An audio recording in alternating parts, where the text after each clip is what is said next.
profitable in money and reputation than war.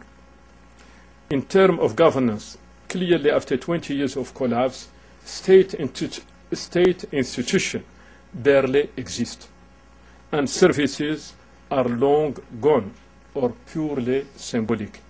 The essential area of government, the formal economy, the public security, and related prestige have vanished. In such situation, the international community response is often to try state building and capacity building. In all cases, governance is a priority. However, Somali patriots are not willing to be a launching pad for new form of state reconstruction. And I'm happy with what you say, Professor Samantha.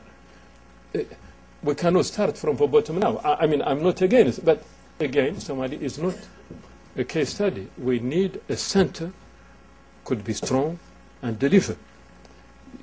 And we have no time for study and probably less resources.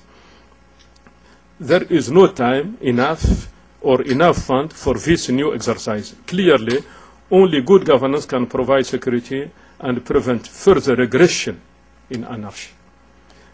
With more focus and assistance, the current slow decline could be stopped.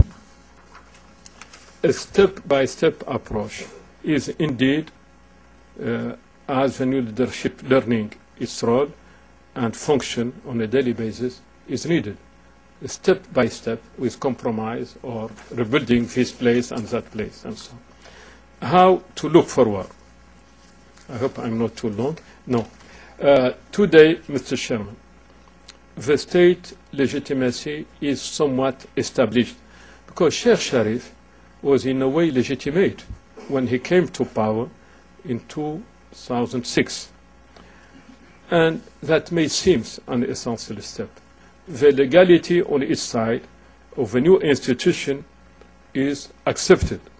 So the Somali are also to be congratulated for the short space of time compared to past exercises and for the dignity in which the government institutions were established. I was told that most previous settlements by Somali has taken years or months, and sometimes they have been noisy or with even some battle taken on TV and so on. I have been witnessing what Somali have been doing, from Prime Minister Noor Adde, Ahmedou Ould Abdallah, their associate, and representative of civil society and businessmen behind her. When they reached the Djibouti agreement, it has done peacefully and without ridicule. You know, people fighting, throwing chairs or whatever, and I think it is good for Somalia. Why not? You cannot move ahead if you don't respect yourself, to help people respect you. This new seriousness, I hope it will last, and I think it will last. This new seriousness of purpose invites Somali people and the international community to trust the progress being made despite the enormous hurdle and challenges.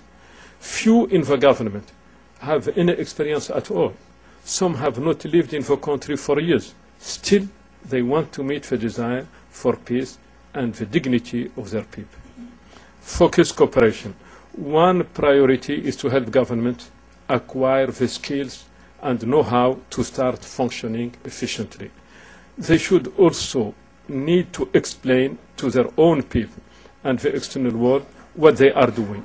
The government will also need resources to set up ministries and train staff, and of course the ministries will require a budget to manage their own responsibility.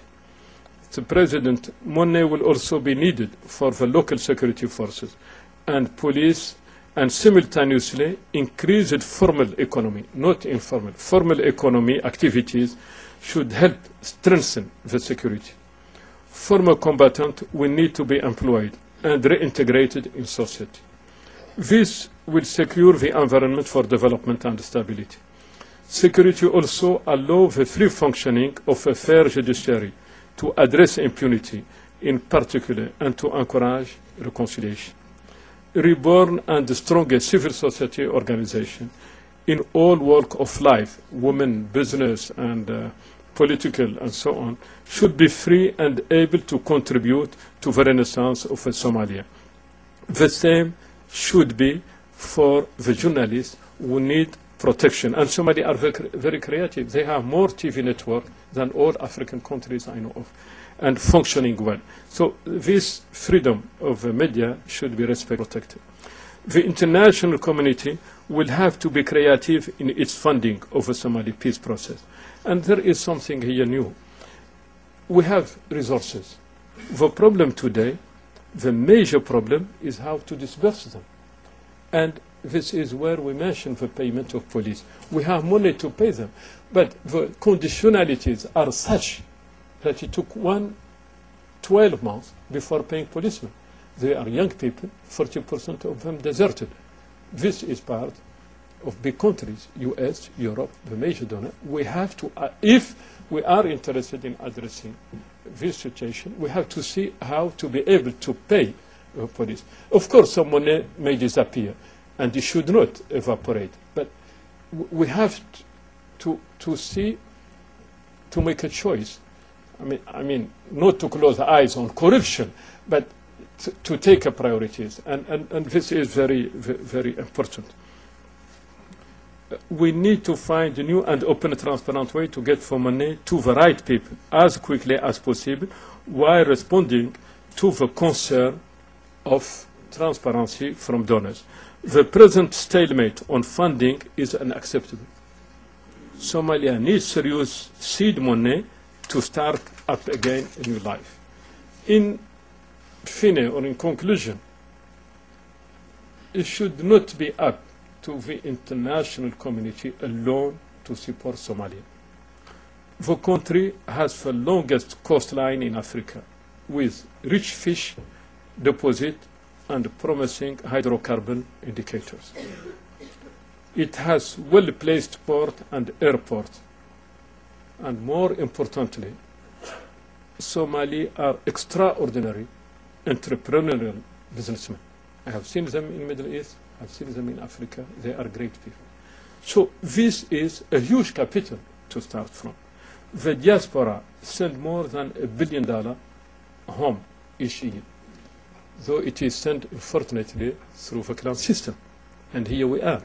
But still, people live thanks to diaspora. Would give more than all international community combined assistance, more than 1.2 billion. The GDP in Somalia, despite all the crisis, is higher than in Ethiopia, Eritrea, Burundi, and Rwanda. But we need respectability.